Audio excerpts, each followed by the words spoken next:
Bapak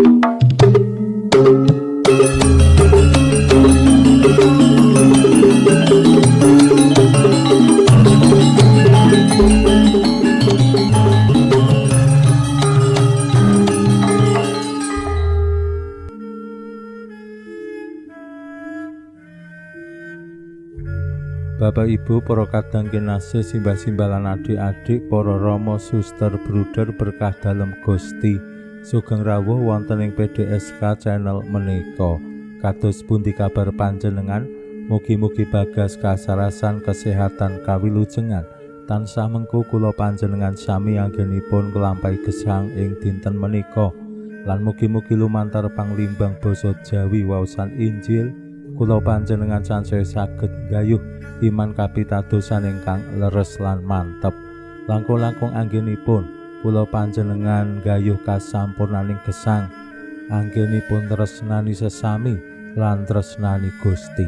Waosan Injil dinten menika ngetingalake kados pundi Gusti Yesus ngersakake para murid dalem menika dados sampurna kados Allah ingkang sampurna. Mirungganipun ing babagan katresnan, anggenipun tresnani Allah lan tresnani sesami menika sing sampurna. Temtu tuwuh pitakenan ing manah kula panjenengan, minimal apese ing manah kula. Apa iso katresnane manungsa kuwi bisa sampurna ing atase katresnane suami istri, katresnane wong pacaran, katresnane wong sing arep nikah, menika wis sok-sok ya ora bisa sampurna. Katresnane manungsa menika ya mung sacara manusiawi. Nek manusiawi ngono sih mending. Ning kadangkala katresnan menika dibumboni lan dikuasani kanepson.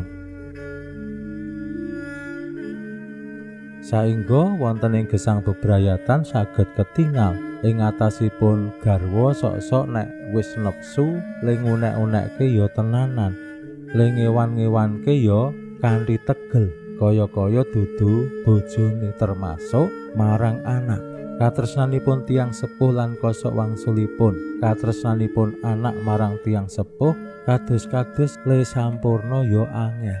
Mila apa ya iso katresnane manungsa menika sampurna. Kula panjenengan katimbalan ing mangsa prapaskah menika kados pundi nglelimbang malih katresnan kula panjenengan.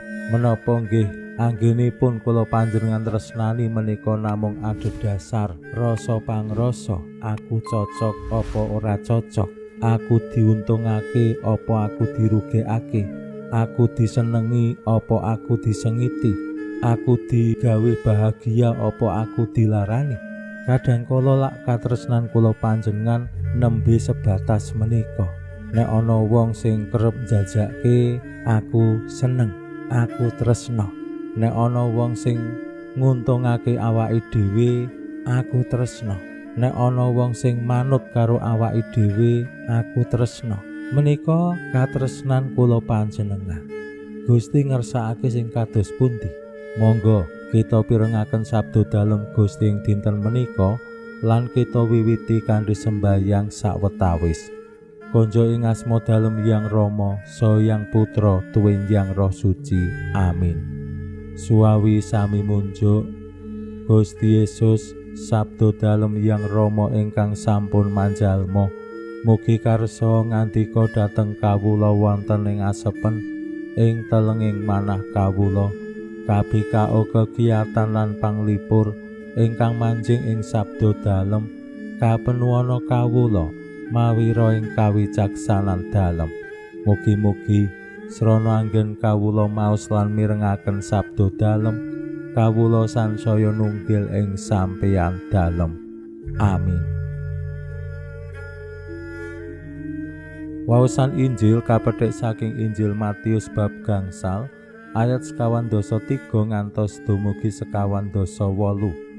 Nalika samono Gusti Yesus ngandika marang murid-murid dalem mangkene, kowe wis padha krungu pangandika, tresna marang pepadamu lan sengita marang mungsuh-mungsuhmu. Nanging aku kandha, tresna marang mungsuh-mungsuhmu lan sembayangna sing padha nguya-uya kowe, supaya kowe kepareng dadi putra-putrane Rama ing swarga sing nyunarake srengenge dalem kanggo wong ala lan wong becik. Awit yen kowe mung tresna marang wong sing tresnani kowe, banjur apa ganjaranmu? Handak para juru mupu beya ora tumindak mangkono. Lan yen kowe mung ngurmati sanak sedulurmu, apa kaluwihanmu? Handak wong-wong kafir ora tumindak mangkono. Mula dipadha sampurna kaya ramamu ing swarga anggene sampurna. Makaten sabda dalem Gusti. Suawi sami munjuk, Gusti kawula munjuk sembah nuwun karana sabda dalem. Sabda dalem dadosa obor ingkang madangi margining gesang kawula. Katuntuna kawula sageta sabda dalem menika numusi manah ngantos tansah ngrembaka kangge nggayuh gesang ing swarga. Amin. Bapak Ibu para kadang kinasih simbah-simbah lan adik-adik, adhedhasar pangandikanipun tiang-tiang ing jaman semanten sing diwarisake dening para leluhur. Gusti Yesus paring pitedah dumateng para murid kados pundi anggenipun tresna miterat Gusti Yesus supados para murid dadi wong-wong sing sampurna. Yen adat kebiasaanipun anggenipun tresnani menika namung kangge utawi dumateng tiang-tiang sing tresnani lan dumateng tiang-tiang sing dadi mungsuh menika didhawuhi supados disengiti. Gusti malah kosok wangsulipun, tresnanono mungsuh-mungsuhmu. Menika tandha kasampurnaning katresnan. Mila tresnani menika sakjatosipun nggih boten gampil.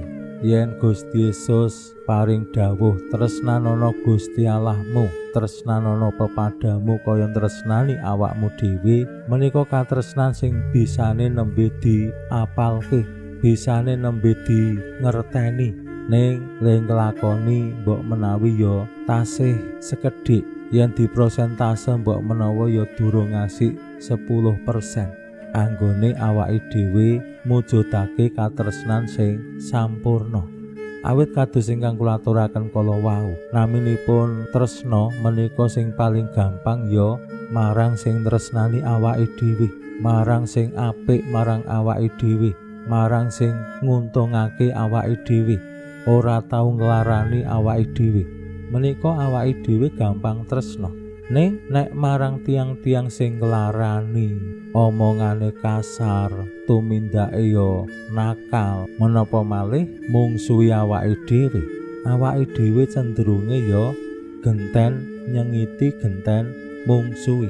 Apa gunane tresnani wong sing mungsuhi awake dhewe? Ora ana paedahe, minimal ora ana gunane kanggo awake dhewe, malah bisa-bisa keloro-loro. Gusti Yesus ngersakake tresnanono mungsuh-mungsuhmu, sembayangno sing padha nguya-uya kowe. Menika timbalan ingkang mujudaken katresnan sing boten adhedhasar namung rasa pangrasa, ning timbalan kanugrahan dalem Gusti. Kados Allah ingkang nyunarake srengenge dalem kanggo wong ala lan wong becik. Yen kula panjenengan ningali wayah padang, wayah awan, langite tanpa mendung, menika lak srengenge ya le nyunari ora milih-milih, kabeh wong disunari. Yen tengah awan ya kabeh wong mbuh niate apa wae, mbuh tumindake kepriye, kabeh kepanasen merga srengenge. Menika katresnaning Allah sing digambarake dening Gusti Yesus. Temtu katresnan dalem Gusti menika dados cekelan, dados srana ingkang penting kangge nggayuh persekutuan, paguyubaning umat, paguyubaning keluarga, paguyubaning masyarakat sing estu saged mujudake kabegjan karaharjan, gesang sing rahayu ya yen dasare tresna tinresnan kados katresnanipun Gusti sing tanpa milih-milih. sapa wae wonge ditresnani, tanggapane kepriye wae ya tetep ditresnani lan disembayangake. Mugi-mugi wonten ing mangsa prapaskah menika kula panjenengan sansaya saged ningkatake katresnan ingkang dipun kersakaken Gusti supados kula panjenengan nggih sansaya saged nggayuh kasampurnan. Pinuji Allah sakmenika sarta ing salami-laminipun. Salam sehat, salam bahagia, salam katentreman. Lan mugi-mugi lumantar panglimbang dinten menika kula panjenengan tansah jinangkung ing berkah dalem Gusti ingkang Maha Kuwasa, Hyang Rama saha Hyang Putra tuwin Hyang Roh Suci. Amin.